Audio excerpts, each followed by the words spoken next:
Y'all know what time it is. Y'all know what It's time it that is. real talk, straight talk with Ooh, the you royal know what queen. it is. with the It's Royal straight Queen. talk Hey, with the check royal in Straight queen. Talk with the Royal Queen. Y'all know what time it is. It's Yeah, yeah, straight yeah. talk with the Hey, royal we queen. straight talking with the Yes, Royal baby. Queen right It's now. that time when you finna hit that real talk, straight talk with the royal queen. Good evening. It's the Royal Queen, and I am here with King Milo. How you doing this evening, Milo? I'm doing great, man. How Good. you doing? I am good. Thank you for having me here in your lovely home. Yes, ma'am. Yeah. So I want to get right into it, Milo. And ask you a few questions. This is my new show. Okay. And when I decided to do this, you was the first person that popped in my head, honestly. And I told my brother I got to interview Milo. You know what I'm saying? Yes, ma'am. So I'm really excited about interviewing you today. It's Okay? an honor and a privilege to be a part of your show Absolutely. and to be the first. Yes. You know, it's a milestone. Yeah. So when you reached out to me and asked me about it, I gave you the green light. Welcome you to my home. Yes. Rolled out the red carpet for you. Yes. So Well, I definitely appreciate that. yes, I ma'am. definitely appreciate that, King. So I want to ask you. I know, we both from Marietta, but Marietta. That's right. Okay, that's Yes, what we call it. And you grew up in B Town. correct. All right. What was it like growing up in B Town for you? Hey man, raised up in the projects, in B Town, 381 Hunt Street, apartment number 4. Okay. That's where I got my structure from. Okay. That's where I got my structure, lots of guidance and stuff. Because, the era I raised up in, if I was cussing or something, if your mama heard me cussing, she had the right to pop me on my Oh ass. yeah, absolutely. Then call my mom when you get home, you get another one. Right. So, that's where I got my structure from. Yeah. A lot of times, when people think of the projects, you always think about bad. Yeah. Saying it's a lot of real good people come up out of the projects. Right. And I don't have no regrets. Yeah. That's what made me who I am today. It made me honor and appreciate the good things because I remember back in the days when you turn the lights off and you see the roaches and stuff in the kitchen. Oh yeah. So structure. Yeah. Absolutely. Well, shout out to B Town, where Mama grew up at. 381 Hunt Street. So tell me about Thomas Milo. Coming up when you was younger, was you a bad child? Did you get in a lot of trouble? Did you get in trouble in school? Like, what was you like growing up? Thomas Milo as a kid was a real good mild-mannered kid. Real good mild-mannered kid. My mama Josephine went with the bullshit. Oh, I know. Single mother, and she went with the bullshit. Yeah. Back then and the way it is now a lot of kids got the parents really scared of them Oh yeah. because they off the chain for real. Oh yeah. Oh yeah. My mama had, I feel my mama. Josephine didn't have to say nothing. Josephine could look at me a certain kind of way. If I'm doing something wrong, I correct that shit. Oh yeah. And that's the era that we grew up in. We grew up in that Yes. era there. My mama used to could look at me when company came over, and I knew, hey, get on back there. Straight up. So I definitely understand that right there where you coming Yeah. from. Yeah, I met your mom. We moved to Boston Homes from Clay Homes when I was 14, and I met your mom. Okay. And your mom was one of those neighbors. She watched out for everything. She was a good neighbor that she watched out for everything, and that was like, hey, me and my sister better watch out now because Miss Josephine watching us. You know what I'm saying? Yeah. So I know she didn't play, but you are the only child on your mom's side, right? Correct. And then you have siblings with on your dad's side. You correct. Okay. What is your sibling's name? Well, I got a whole bunch of them, boy. Joseph David, shout out to Fish. My dad, Joseph David, my dad got him about 18 Okay. to 20 kids. Okay. So, it's a whole bunch of us on my dad's that side, and we know one another. And Now, you the oldest, or you the youngest, or you I the got middle? I got a sister. Her name is Lynn. Okay. My sister Lynn Jefferson. Okay. She older than me, and I'm the second Okay. of Joseph Keys. Okay. Milo, I remember the first time I saw you in Boston Homes. Like I said, we moved to Boston Homes from Clay Homes when I was 14. Okay. The first time I saw you, and you're probably gonna laugh when I tell you this, you pulled up in a burgundy Jag yeah. car, and I never forgot that. I knew you by the guy in the burgundy Jag. How old was you when you bought that car? I got that car, I was probably about 29 years old, maybe 30. Okay. 29, just coming home after, being incarcerated. Okay. Came home, and my uncle Glenn Bonwell had that car. Okay. And he told me, he gave me a good price on it. Okay. And I said, hell yeah, I want that, Unc. Okay. So, that's why I got that car from. Yeah, you pulled up in Boston Home stunting in that car. Yeah. And I just turned 43 Thursday, and I never forgot that when I first saw you in Boston Homes pull up in that burgundy car. And I know you probably surprised that I knew about that. You know what I'm saying? But that was the first time I ever saw you pull up in Boston Homes in that burgundy Jag. And I remember telling my brother about that. Yeah. So I heard a story a while back about you when you was younger. You was playing with a gun. Correct. What happened with that? In Baptist Town. Okay. In Baptist Town. Good God almighty. Young, like I say, in Baptist Town, young kid. Young kid, that's why, now from what took place with me when I was a kid, and now you hearing so many kids getting shot by guns. Right. Just being eager. Kids really, really eager, man. The kids, now they got so much access to the telephone so they could see a whole bunch of stuff. But what took place with me when I was a little boy, my granddad had a gun. It was a little 22. And he had it hid in the cabinets. He had it hid in the cabinet. I've been looking at him put that thing up though. I've been looking, goddamn, got a pistol. I'm looking at it, little kid, about 10 years old, 8 years old. Ain't never touched it before, but I seen him hiding that thing. So one day, I got me a chair. Everybody in the house was quiet. I said, I'm gonna go see if this pistol up here. Okay.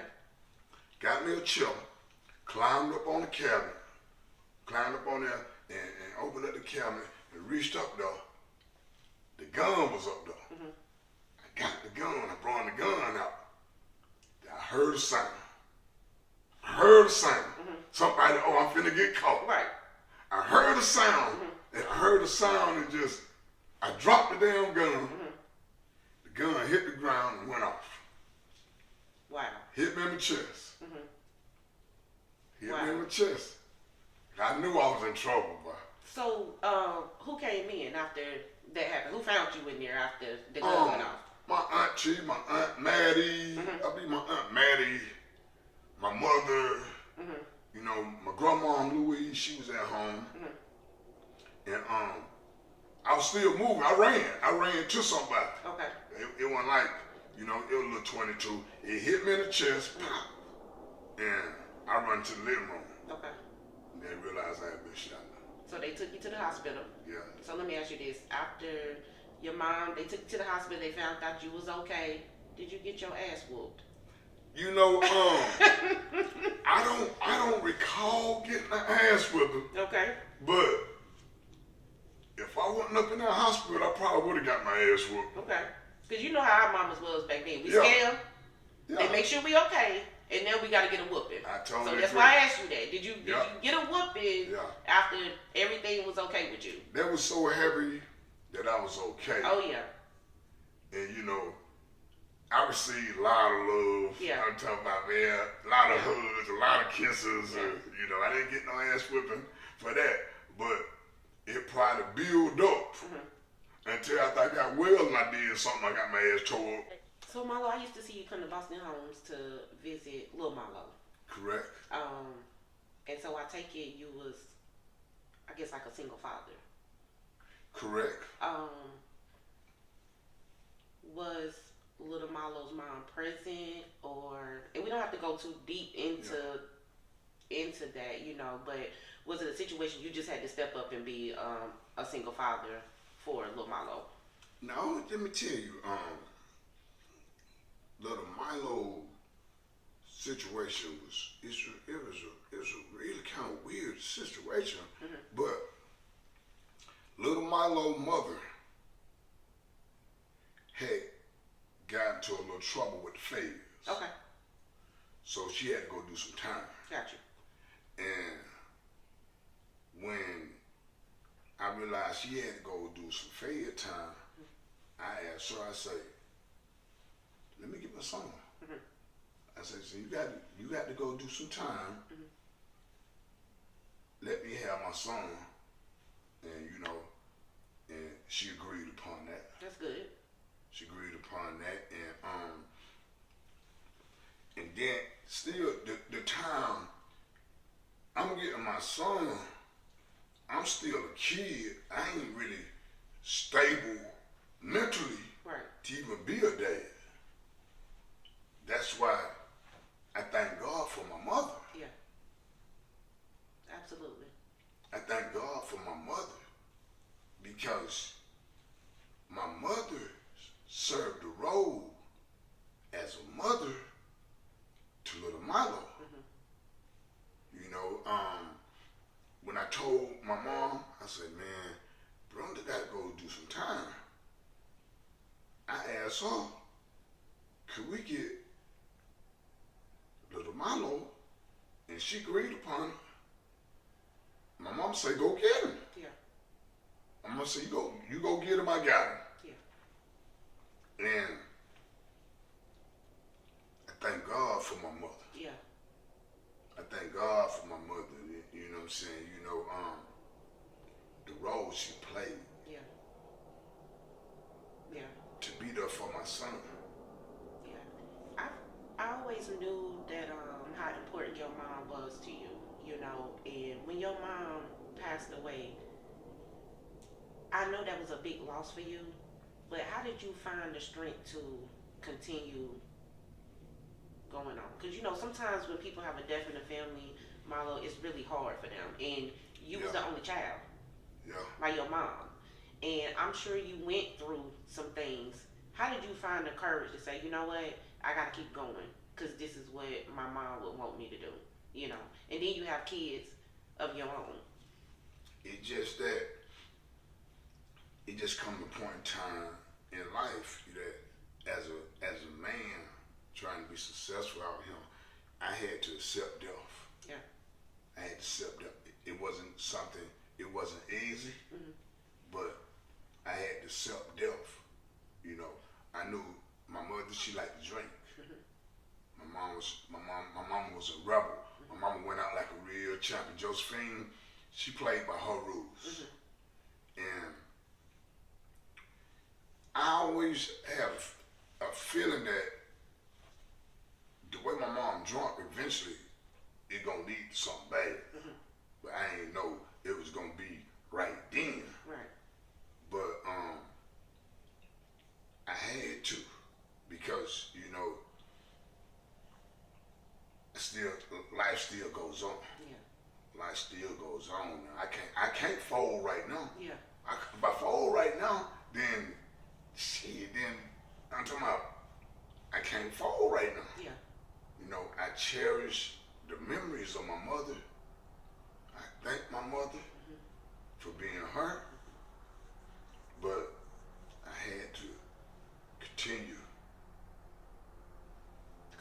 I had to continue going. Yeah. I know, you know, like I said, that was a big loss to you. That was your mom. And, you know, my dad, he's always told me, like, you want your kids to bury you. You don't want to bury your kids, you know. Exactly. And so I want to talk about your son. You know, Okay. you lost your son. Correct. Where was you when you found out what happened to your son? I was at Red Lobster. Mhm. I was at Red Lobster. I had Lauren and King with me. Lauren, King, Prince, Mhm. Legacy, my babies. Mhm. You know what I'm saying? We sat in that Red Lobster eating. I received a phone call Mhm. telling me that they think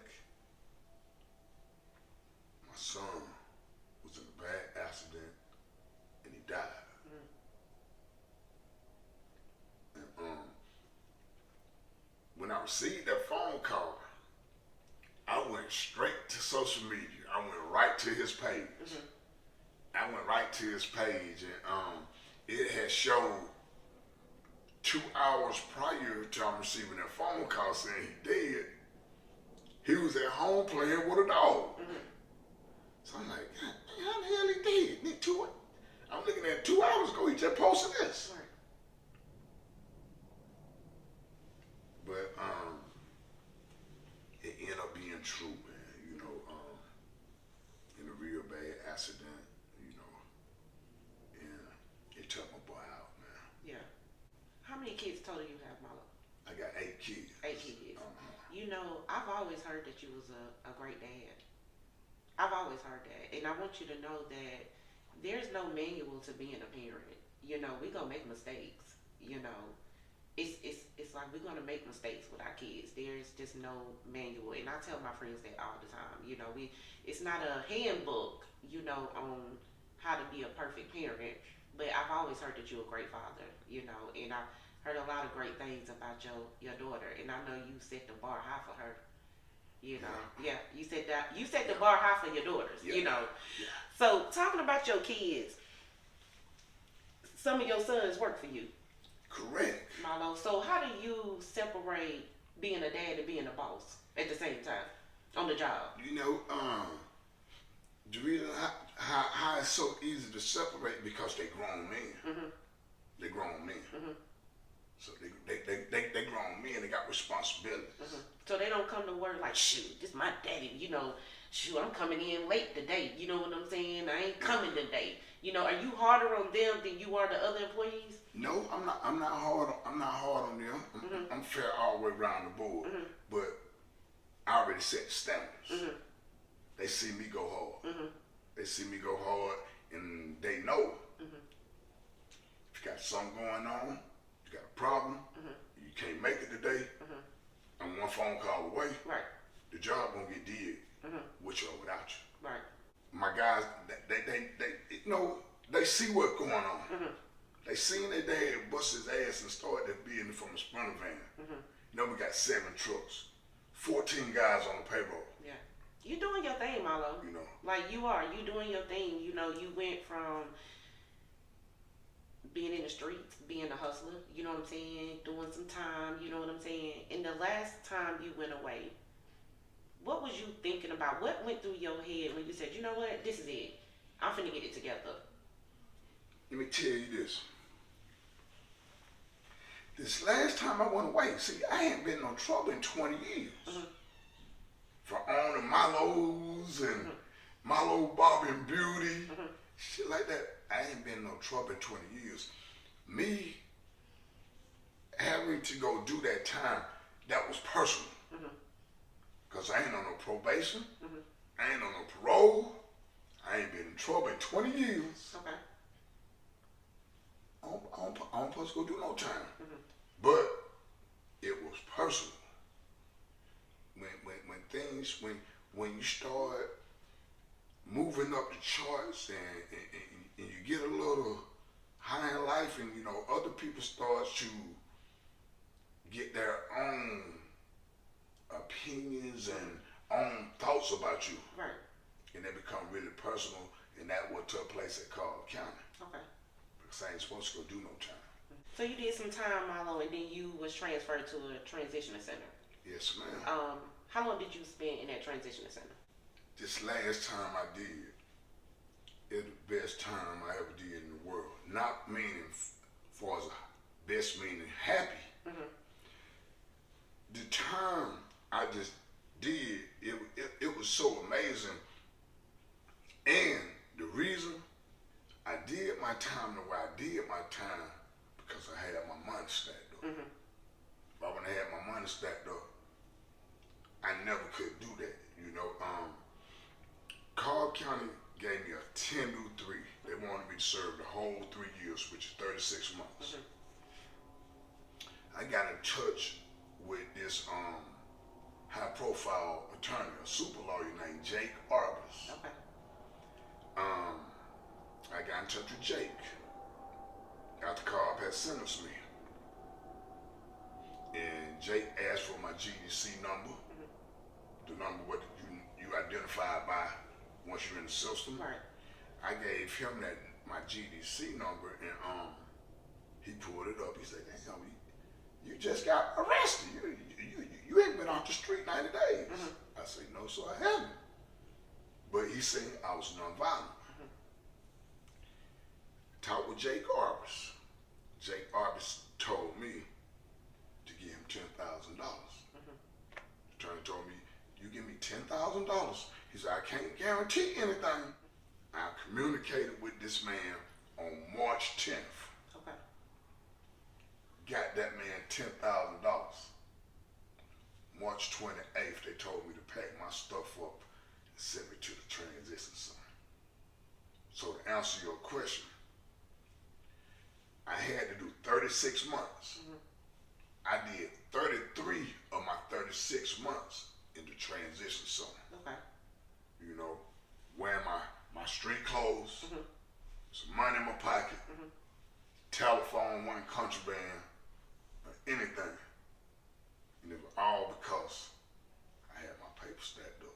So Milo, is it true, because I heard this, is it true that you donate a lot of clothes and shoes to the transitional center? Yes. Because I heard that you do give back. I've Yes. done my homework on you now. Yes. So I did hear that you do go back Yes. and you give to the guys down there at the Oh, transition most center. definitely. I Yeah. keep them fresh. Oh yeah. I keep them fresh. I'm talking about, I got clothes ready to go to them now. Yeah.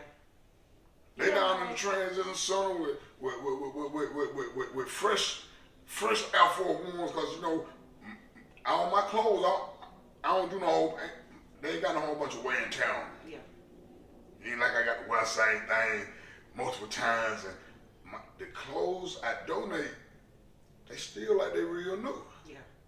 Yeah, I'm gonna continue to go to the transition center and donate stuff, and I'm getting things set up so I can go down on once a month. I want to go down on once a month and have a class. Yeah. I want to spill good things into these guys, because a lot of these guys, they're incarcerated. When they come home, they ain't got no plan. They gonna run back to these streets, trying to pick up where they left off at. Their ass gonna be right back in the county. I'm glad you said that, because that was my next question. My question to you is, what advice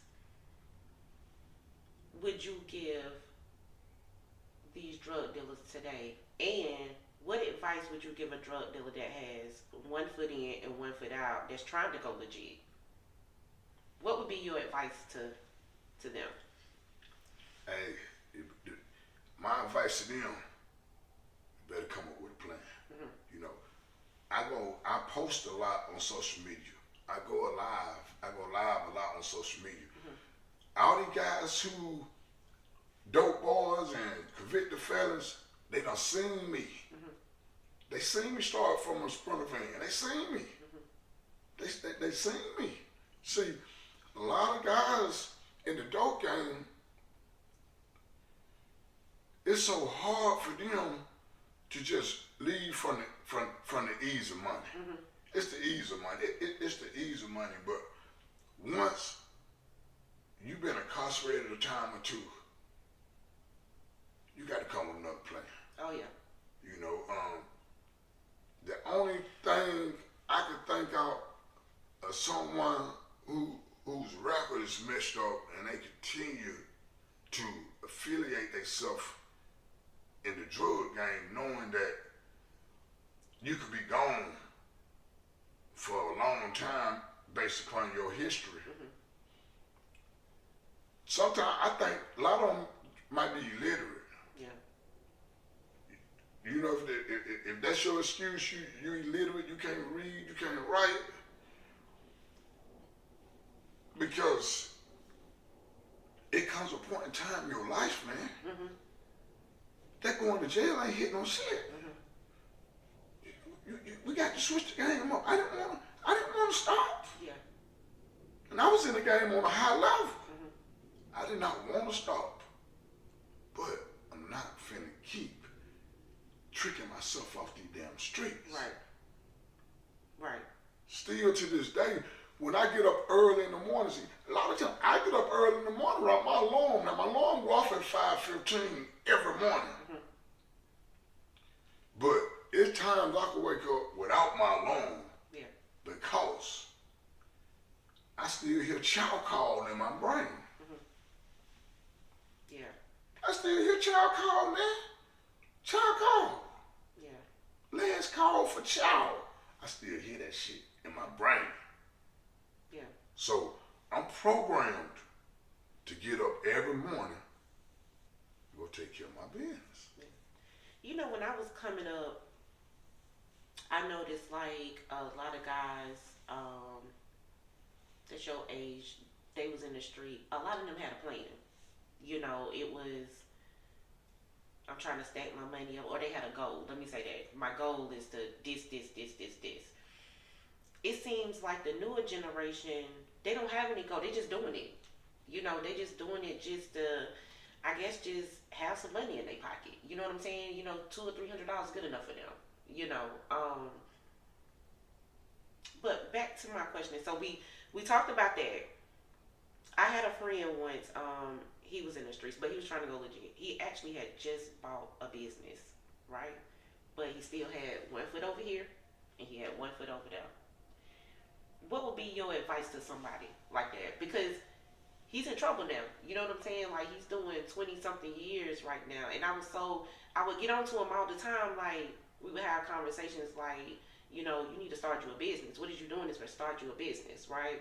He started the business, but he still had one foot in and one foot out. And it's like you lost everything. So it's like, and I know it's probably hard because, like you said, they get so used to the money, you know, but he had just bought this amazing business but didn't get to enjoy it because he still was dipping and dabbing over there. Do you think it's just hard for some guys to just say, you know what, hey, I'm just strictly going legit, I just bought this business, let me let everything go? Or do you think sometimes it's like, I just bought this business, let me get $10,000 more and then boom, I'm out? And then a lot of times something end up happening. That's exactly how it works. That's exactly how it works. And right now, he's sitting in that damn jail, regretting all that shit. Yeah. And he's such a good guy, but it's like, yeah. But it showed me something. It's like, you can't have one foot in and one foot out. You know, it's like, you just got to go all the way legit. If you purchase a building, anything, let it go. You know what I'm saying? Just let it go. And tell me, you got to. Yeah. In the 90s, the early 90s, I believe, the kingpins went down in our city. Correct. Would you have considered yourself as one of the kingpins in our city? No, back during that era, no. Mm-hmm. Now, I wouldn't consider myself as a kingpin right there. I wasn't no but a little young boy. Yeah. Just a little young boy hustling. Mm-hmm. You know, I was a young boy hustling. Yeah. I wouldn't consider myself no kingpin back Yeah. then. When I reached the kingpin status, that's when I got older. Yeah. Yeah. Now that's when I really started getting it for real. Yeah. But back during that era, I wouldn't call myself a kingpin. Mm-hmm. You know, we were getting good money, Mm-hmm. and you know, kid getting good money. Yeah. Yeah. Okay. I can't accept that title right now. Okay. I know some kingpins. Well, I was young, so Yeah. I'm asking. You Yeah. know what I'm saying? I know some you know, kingpins. I yeah. know the kingpins Okay. who ran the city. Okay. You know, I was affiliated with them guys. Okay. But now I was a worker. Okay. So, Ma, I want to ask you this: is your definition of a hustler? Because you know, a lot of people think when you call somebody a hustler, that means they selling drugs. What is your definition of a hustler? My definition of a hustler really is a person who can make things happen. Mm-hmm. You make things happen. I'm saying, you don't have to sell dope to be no hustler, man. Mm-hmm. You know, I'm a hustler. Mm-hmm. The way I came home and applied myself to this business and stuck with it. Mm-hmm. You know, I could have quit 1,000 times. Mm-hmm. I could have quit 1,000 times with my little truck. Mm-hmm. These guys out here wrecking trucks and everything. I'm talking about. It came a time I spent $30,000 cash money in 1 month off of mistakes. Mm-hmm. Well, you know, Milo, see, you have people that look at you on social media, right?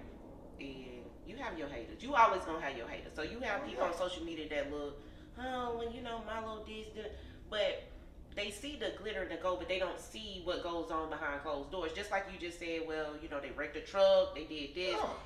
They don't see all of that. No. You know, they don't see the hard work that you put in when it comes to your business. They just see Milo get on here, he have encouraging words, but they don't see them days that, you know, you just ready to just, I could have quit this shit 1,000 you know, times.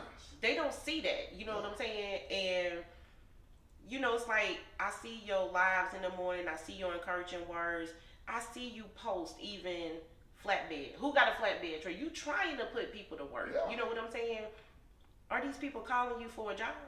You know, I got a lot of guys who from flatbeds to box trucks to sprinter vans who don't reach out to me. Mm-hmm. And every opportunity I get them good freight. Mm-hmm. I get them good freight and they love dealing with me. Mm-hmm. You know, I don't encourage a lot of people. A lot of people inbox me and tell me that because of me encouraging them, Mm-hmm. they don't want to got a truck and they trying to get their stuff together. And I'm there for them all the time. Oh, yeah. My phone is on, you know. I ain't never turned away a person call me and ask me for some kind of guidance Mm-hmm. in this business. Mm-hmm. I'm all ears. Yeah. Yeah. You know, because just like you just said that your phone is always on, but you are a busy man too, Milo. So what do you say to those people? Because some people may feel like, well, you know, I don't call Milo 2 times. He ain't hit me back yet. Because some people may forget that you busy for real. You know what I'm saying? It doesn't mean that you being funny because you haven't hit them back yet. You just busy. You know what I'm saying? I'm super busy. Yeah. I'm super busy and by me having all these guys on my payroll, I got all these trucks running, and you know we cover all 50 states. Mm-hmm. You know, I already know my slogan: no excuses. Mm-hmm. We cover all 50 states. So I got guys on the road, guys done had a wreck, DOT done stop somebody, motherfucker on the phone, and I'm getting a fine because I got a driver with his phone in his hand while he driving, and they reach out to me and let me know what I owe because someone else did some foolishness. But it's very, very important for them. They're gonna reach back out to me. Oh yeah. They're gonna reach back out.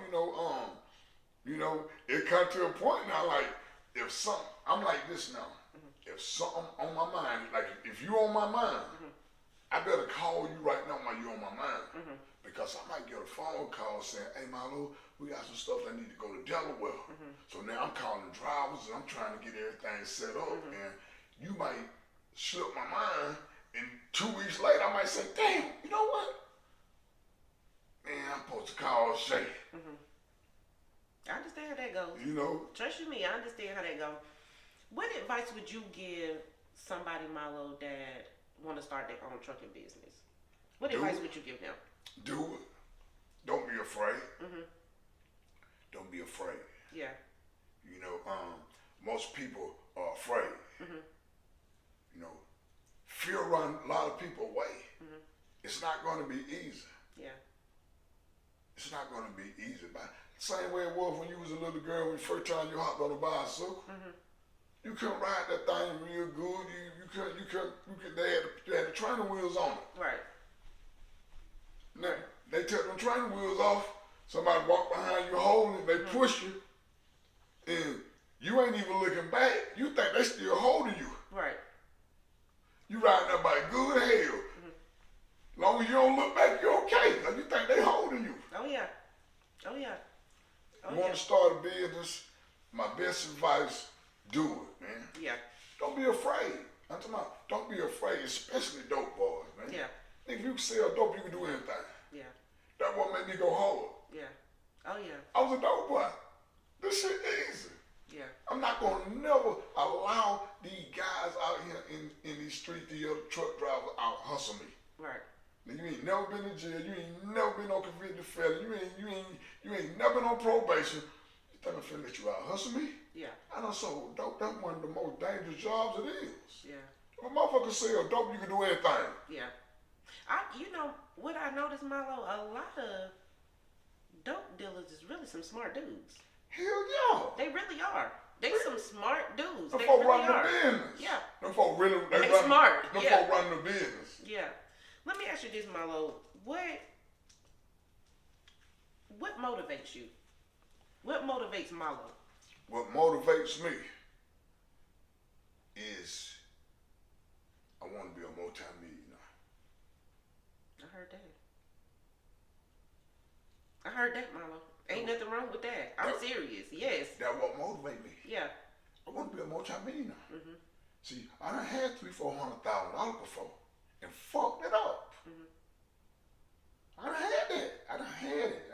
I done had me $300,000-$400,000 cash. Going to Mayweather fights and all kinds of shit. Yeah. Staying in Vegas when a month called $2,500 for one night in the hotel. Yeah. I've been there. Yeah. What motivates me is being a multi-millionaire. Yeah. That's not no something just easily achievable. You know, a lot of people become millionaires because their parents had plenty of money. Yeah. That just They was born into they it. were born into it. But when you in this and shit, your mama had no money, your daddy had no hell of money. Yeah. You know, trying to become a multi-millionaire, that's my drive. That's why I stay going. Yeah. That's why I stay going, you know. I'm hood rich right now. Yeah. I can be good, walk around everything, and I'm good as hell. I'm hood rich. Yeah. I want to be rich for real. Yeah. Milo, what makes you the humble person that you are and the giving person that you are? Why is it important for you to give back? Because I notice like a lot of people give back to outsiders. You give back to your city and people in your city. Why is that so important to you to give back to people in your city? That's just, you know, that's the kindness in my heart, man. That's the kindness in my heart. You know, my grandmother, when I was a little boy, my grandmother Louise Barnes, my grandmama, she always told me, you know, don't be selfish. Yeah.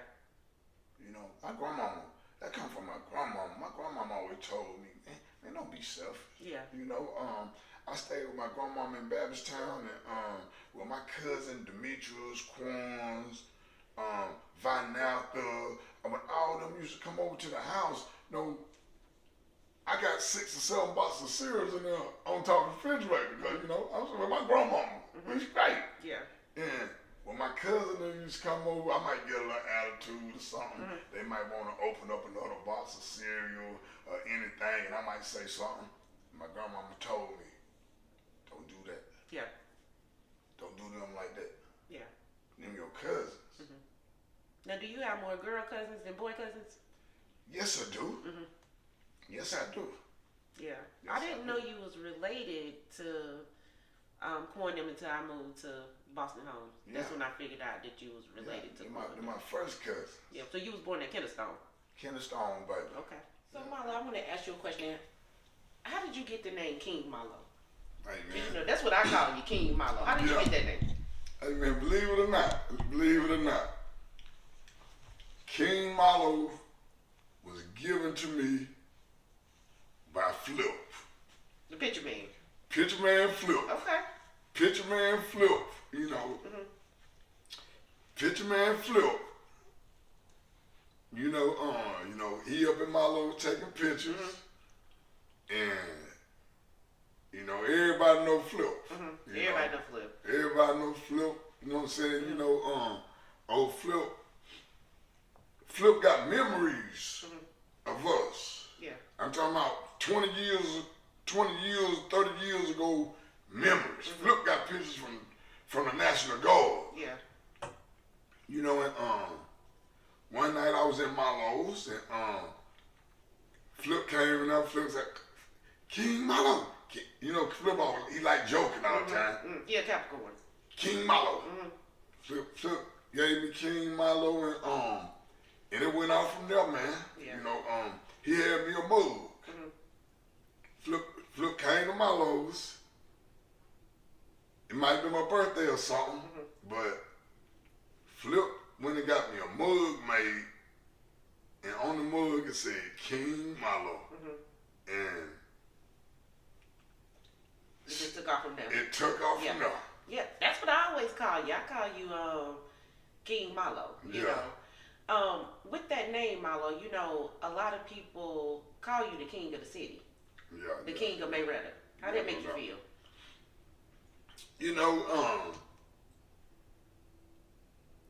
I have different, different feelings.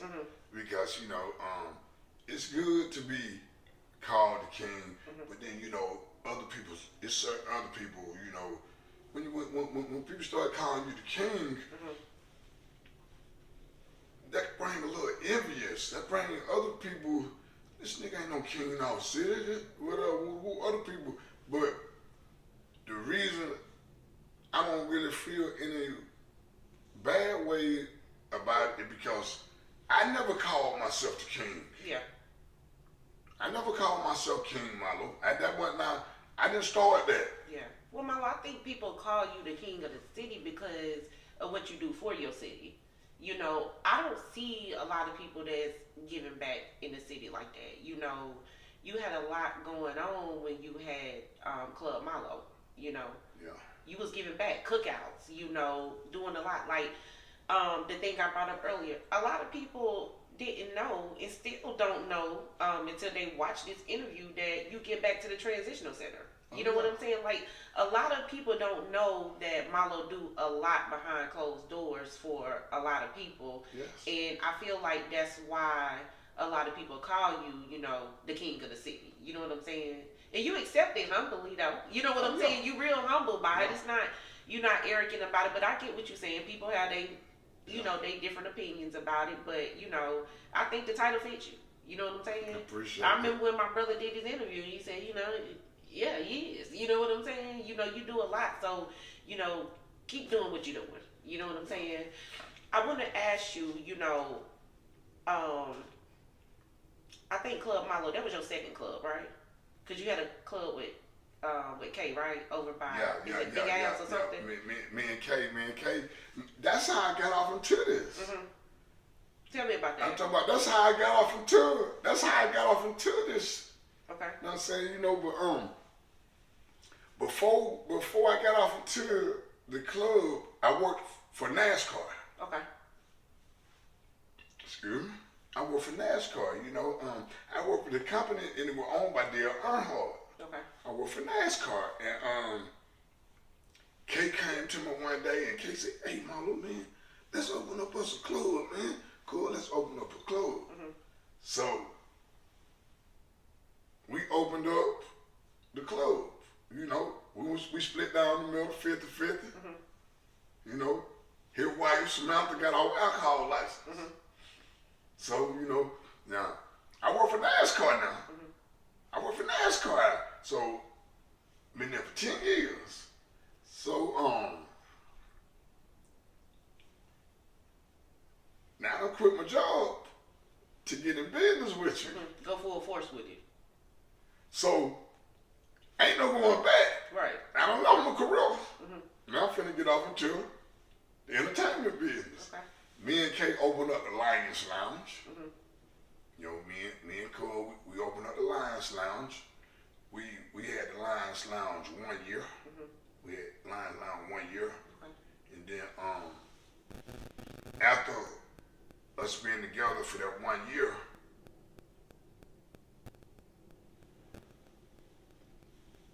we decided to go separate ways. Okay. We decided to go separate ways. Kay went and found him a bigger venue over by, Kennesaw State, over Southern Polytech. Okay. Kay went and got him a bigger venue to do his thing. Cause we figured, shit, it's enough money for both of us now. Right. We got this shit we rolling. I can go open up me a spot and keep it going, and I can stay here. Just get somebody to get my alcohol license, and it went like that. And that's when you opened up Club Milo's. That's hey, Y'all know what time it is. Y'all know what time it That is. real talk straight with the You royal know what it queen. is. It's straight talk with the royal queen. With the royal queen. Y'all know what time it is. It's straight talk with the royal We queen. straight talking Yes, with the royal baby. queen right It's now. that time when you finna hit that real talk straight talk with the royal queen.